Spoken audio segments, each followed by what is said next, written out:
Leandro, UFPR, Supra Pesquisa. O assunto agora é temperatura e soma térmica no milho. É uma maneira de refletir sobre uma das principais culturas, a segunda principal do Brasil, a principal do mundo. Uma maneira de entender a questão ecofisiológica também, e para entender o contexto, até onde a gente chegou, como a gente chegou até aqui, melhor dizendo.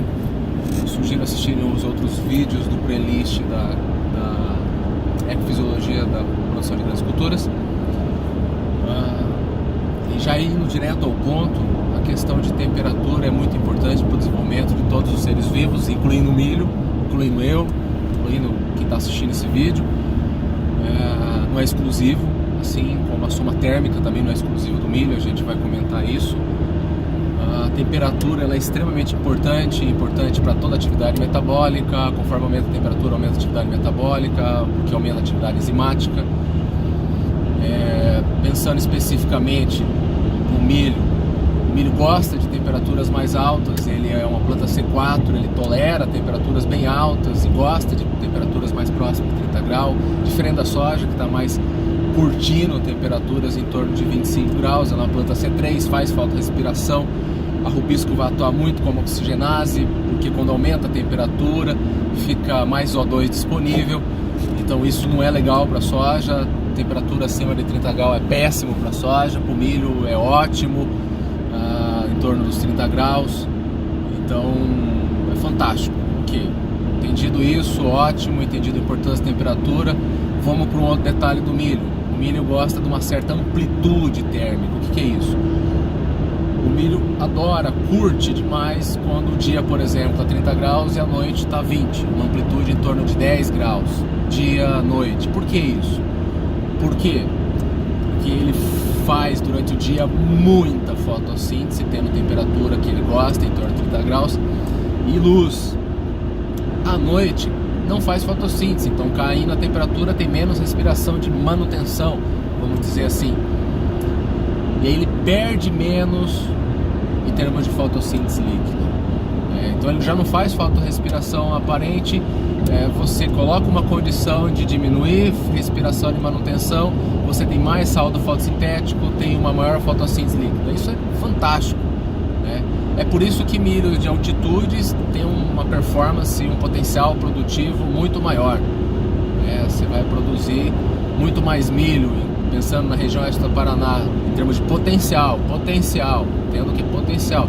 Cascavel, que está na casa dos 700 metros, que Palotina 300 metros, que é baixa altitude, tá? Porque vai ter temperatura boa durante o dia, ok, mas temperatura alta à noite, não vai ter amplitude que o milho quer.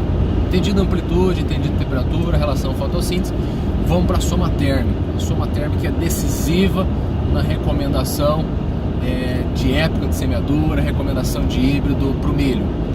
Por quê? Porque o milho é extremamente influenciado pela soma térmica, que é uma inferência direta da energia calorífera disponível para o crescimento desse milho, tá?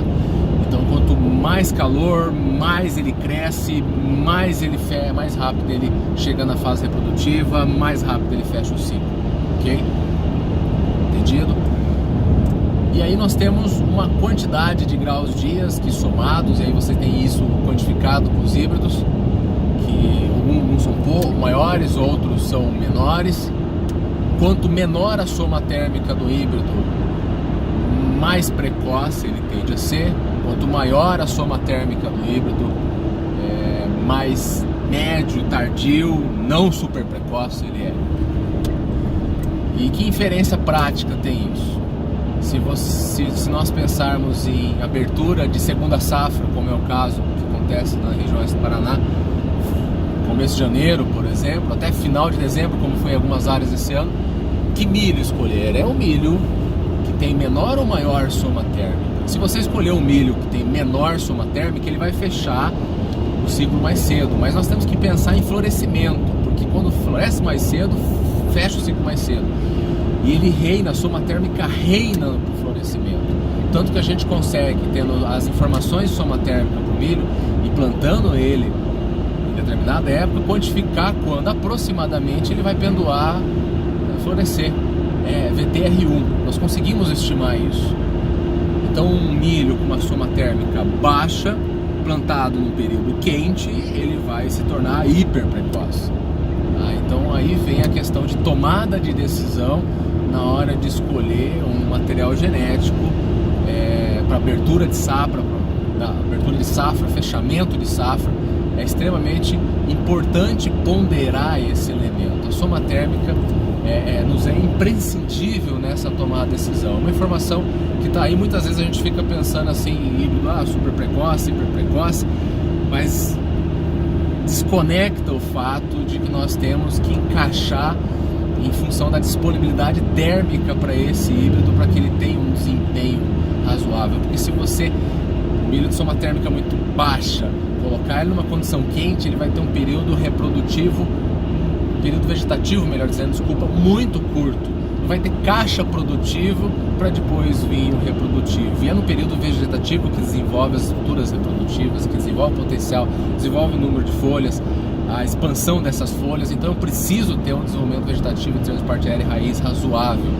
Então eu tenho que equacionar isso aí, eu tenho que cuidar muito com a soma térmica. Esse é o detalhe, fica aí a aplicação ecofisiológica, fica aí o detalhe para a questão que não é bem um detalhe, mas é uma coisa importante que a gente, digo até essencial, que a gente tem que ponderar em termos de manejo fitotécnico na cultura do milho e que serve como exemplo para outras culturas, já que a soma térmica também pode ser ponderada para culturas como arroz, algodão e tantas outras, né? E é claro que para o milho ela é extremamente significativa, como foi ressaltado aqui.